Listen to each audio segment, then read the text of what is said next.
I'm Jackie. And I'm Ashley. Welcome to the Witching Hour. The Witching Hour is a little extension of Dumb Witch Club where we give you a witchy quickie. What that is we take a big topic, break it down into bite-sized pieces, and we have a little sip of something to drink. Oh, that was very dramatic. It was? I was like, to drink. Something to drink. Well, we do. And as it's really not a surprise at all, it's wine. It's wine. But it's always a surprise what the wine is. What we have here today, this is from the Lincourt Winery. Oh, which is very fancy, very Bridgerton sounding. It is Bridgerton sounding. This is a Chardonnay. Okay, this is a steel Chardonnay. So what that means is that instead of being aged in oak barrels, it's aged in steel barrels. Yes. So if you are new here, you may not know that we are not Chardonnay fans. We are not. Typically. Because I think of the oakiness. Yes. That's one of the things we don't love. Buttery. Yes, and then it becomes kind of heavy and buttery and like got that like woodsy kind of flavor, woodsy. Right? Mm-hmm. And that is the reason some people really love it. And okay, fine, it's a matter of taste. But this offers something very different. It does offer something very different. Oh my goodness. Cheers. Yeah, see, that's nice. Okay. This tastes like Chardonnay grapes. Yeah. Mm-hmm. It does not taste like Chardonnay wine. Mm-hmm. And by that I mean it does not have the oakiness, it does not have the heaviness, the butteriness, that kind of viscosity almost. This is super light. Yeah, viscosity is a good word because it usually does have that sort of like honey-ish texture. Yeah. Mm-hmm. This is very light. Like, I could almost be fooled into thinking that this was like a Sauvignon Blanc if I didn't know what it was. Because it's citrusy too. Like it has like a citrus brightness to it. Yes. No, it's very good. This is a California wine. In the, what's it called? St. Rita Hills area of Santa Barbara County. Lively, bright, and unencumbered by barrels. Steel Chardonnay offers the crisp citrus, fresh pear, and floral aromatics emblematic of our vineyards in St. Rita Hills. All right. I think that's an interesting choice of words to say unencumbered. Well, I think it's a lot lighter. Yeah, so that's interesting, like, as an adjective, right? Like, that means, like, for us, it's not held back by the barrels that typically we don't like it for. Yeah, and I mean, I think it's not like a value-laden term. No. I think some of the reasons people really like Chardonnay are the reasons that we don't like Chardonnay. Sure. But this does not have those. It's not weighed down by any of that. That's so interesting that the same philosophy. This is fantastic. I also agree. I like that word. And I think, this is like a $22 bottle of wine. And it's so close. We live in California. Have we mentioned that? No, and this is from California, which is where we are. It's where we currently reside. And could easily get to other parts of the state. Yeah, especially that area. That's close. So close. Yeah, interesting. Anyway, love this. Big fans.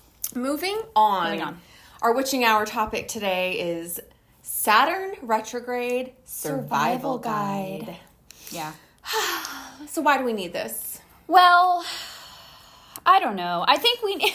She's like, maybe we don't. We do. We do. But, it's not like this is like an uncommon occurrence. And so that's what I don't want to be misunderstood or misconstrued here.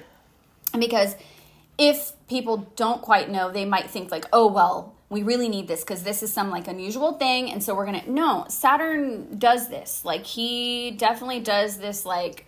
record scratch, right? Yeah, like Halt. Lights come on at the club. Yeah, definitely does this like every year, spends like a few months doing this retrograde thing just to teach you lessons. It's a thing. Even if you haven't realized that it happens every year, those times you go through where you're like, what is going on? That's that. That's probably what's going on. No, that is true. So this year we're dealing with this from June 29th through November 15th. Yeah. In the sign of Pisces. Yeah. Odd. Right? I know. So, as Ashley was saying, Saturn is about transformative work. Saturn, especially in retrograde, can just kind of like put obstacles in the way of Yeah. your transformative work. Totally. As a way to challenge you to really persevere and get to work. So it can be frustrating. But as every planet is in retrograde, there is more of an inward reflective focus rather than like an outward kind of action oriented kind of focus. So during the retrograde time, it is kind of like that record scratch, like you said, but it also is a different energy of Saturn. Yeah, it is. It is. And it always matters what sign this is playing out in, because that really contributes to not only the kind of energy that we're going to be feeling, but also it will pertain to you personally. So looking at where that sign is in your natal chart will give you more insight into like, okay, what are these lessons? Like, what is this record scratch moment that I need to have to sit there and reflect on what's been going on? Yeah, so you can look at where which house Saturn is in itself. You can also look at what house Pisces is in for your chart. And I'll just say, like, in general, other mutable placements that you may have in your chart, which are Gemini, Virgo, Sagittarius, and Pisces, you're probably going to feel this even more in those areas. The reason being, because of where those things align aspect-wise, you're going to have more challenging aspects with those placements. You're going to have oppositions, you're going to have squares, you're going to have conjunctions. And so those are really the aspects. Throwback to our aspect episode recent. If you haven't seen it or listened to it, please do. It will clarify a lot of this even more than what I'm doing now. Absolutely. But those signs, or if you have planets in those signs, then you're going to feel this maybe even more and in those house areas as well. So keep an eye out, especially if those are between 12 and 19 degrees, because those are the degrees that the retrograde is happening in. So getting to the granular level here. Right. So yes, I mean, that's like probably a lot to think about and to sort of like weed through, but just you have a few months to do this. So you can really just kind of like sink into it. You don't have to decide all of this right away or like figure out everything you're going to do for the rest of the summer because of this. It's just, maybe it'll just help you make sense of why these things are coming up, what you're feeling, and sort of putting a little bit of work to those areas, because along with it being in the sign of Pisces, Saturn rules Capricorn. Correct. So it has that Capricorn vibe. As we know, Capricorn is the queen of the boardroom, queen of the meeting. Well, yeah, and the queen of like getting your shit done because you're gonna look bad if you don't. Yes. So we're having like a hot girl, hot human summer like we did last year, but it's like a businesswoman version. Okay, but I also want to say though, because this is retrograde we're talking about, I think there's a little bit of a reversal of that, a little bit of a when the cat's away the mice will play. Ooh, vibe. Okay, well I kind of love that. So if you want to bring that, or if that's what you find coming into your hot human summer, totally, I love that. I say yes, that you can actually thank Saturn for that. Maybe for once we can thank Saturn for something. He's like, I don't care. He's like, I don't do this for thanks. Don't thank me. Yeah, literally. I don't do this for you.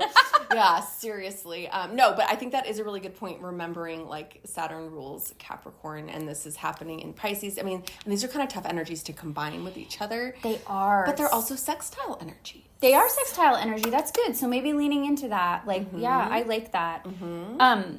Yeah, I think another interesting thing that's happening throughout the summer season with this going on is that we are going to have 3 full moons that are coming up that are Saturn ruled full moons. Yeah. Oh, also, and this reminds me, there's 2 full moons in Capricorn. Yes. In July. Yes. One of them already happened. Yep. The other one's happening at the end of the month. And this is kind of a more rare occurrence. Totally. But that's important. There's a lot more of that Capricorn energy coming into the whole mix. Yes. And shedding all this light on everything. Like, okay, we're still watching you. Like, okay, we're still seeing you. Dang it. I know. Yeah. Combining that with Pisces emotionality is like wild a little bit. Yeah. So what about just a general survival survival. Yeah, because we did say that. Because look, you can, We did please say that. get into the specifics of your own self. Like, please do that. Follow those, that kind of guidance. Yeah. But in general,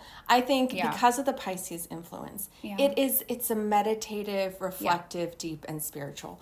And I think because, like you're saying, kind of the Capricorn, rulership of Saturn, it's also just reminding you, like, don't get carried away with your hot human summer. Right. Don't. This advice is coming from, the pot calling the kettle black here, but whatever. Stay grounded. Keep your feet on the ground. And I think the retrograde in Pisces also is a reminder of that, because Pisces can be very out in the clouds. It can. So we want to, like, retrograde that. Keep it down to earth. Yeah, it's like harnessing those kind of like very different energies that can wildly spin. Yes. Sort of out of control. Oh my gosh, yes. Oh my God, just spiral. Yeah. Rabbit hole city. 100%. Yeah. It's like taking those and taking the I don't want to say the good, but I don't know, the productive or positive aspects of each one and letting them play off of each other, again, with like the sextile energy, which you just have to watch that episode. But highlighting those strengths in each of them and really watching carefully for how that can get pulled out of orbit. Definitely. And this also, like, we're talking about hot human summer, but this goes all the way through mid-November. Yeah, which here is still friggin' hot, but well, it's not true. summer anymore. True. No, but, well, and exactly. I mean, that's my point. It's kind of traversing over the time period going from summer into autumn. Yeah. I think the vibe's really going to change as this works through. I also was just going to say, like you were talking about, maybe, you don't have to, like, plan all of this ahead or, like, in the first moments and know everything that you're going to do and what's going on. One of my favorite things to do as a witch is to just wait and see what happens. And then I'm literally, like, so baffled. And then I'm like, let me go look this stuff up again. Yeah. And then I'm like, oh. So even though we're talking about this now, I'm not going to remember any of this. No, not at all. And then, like, in August, something's going to be happening somewhere, or someone in my life is going to happen, and I'm going to be like, what the? And then I'm going to look, and I'm going to be like, oh, that's because it's in my 12th house, and it's Saturn in retrograde. Oh, okay. Exactly. I know. We're providing a survival guide that we will not follow, probably. Because this is Dumb Witch Club, if you haven't noticed. This is what we do. Yeah. Yeah. I mean, we'll probably write it down, but then we won't look at it. Yeah. Or I'll forget where I wrote it. Yeah, or forget where I wrote it. Yeah, exactly. Or, but, yeah. That's think okay. It won't happen to me. Yeah. So, anyway, I think it won't happen to me. We hope not. No, I am immune to Saturn retrogrades, personally. Well, you don't have to absorb that energy like you always say. Well, and I do think that is true as well. So, no, obviously, I mean, we're being a little tongue-in-cheek here, but I do think it is good to know what's coming up, and it's good to know not to get caught by surprise. But even if you do, you can still come back to this, and you can be like, wait a minute, what did they say? What happened? Exactly. Okay. Yes. And then, you keep going. Write down the basics that we talked about. What house Saturn is transiting in your chart, where Pisces is in your chart. Take note of the major dates that things are happening and just plan kind of little check-ins to see how you're feeling. Self-care is always the answer. It really is. It definitely is. Yeah. And don't, just also, like, don't worry too much about it either. Yeah, because exactly. you will survive. Hydrate, eat snacks, get some vitamin D in the sun, Yeah, because that's all part of it. Like, this is not a punishment. It's not a punishment, and it's not some hard and fast, unless you want it to be a punishment. It's not some hard and fast structure that you have to adhere to. It almost, I feel like, Saturn retrograde, I almost feel like Saturn in a way is like, I don't know, you figure it out. Like, you decided, you knew better, right? And you knew what to do. And and you got it, right? It's a little bit like of that. Like, okay, just show me now. But then what happens at the end of Saturn retrograde is Saturn stations and then goes forward again. Yeah. And then Saturn's like, okay, what did you do? Come back. Let's go over this. Daddy's got you. Yeah, totally. we're going to take a shower and wake up in the morning. It'll all be okay. Yes, exactly. There's always a light at the end of the tunnel. It's not the same. 100%. Okay, is there any more sage advice to offer to these witches out here? I don't think so. Just, I don't know. Good luck to you. Yeah, good luck. Good luck to you. Steal Chardonnay. So good. Cheers.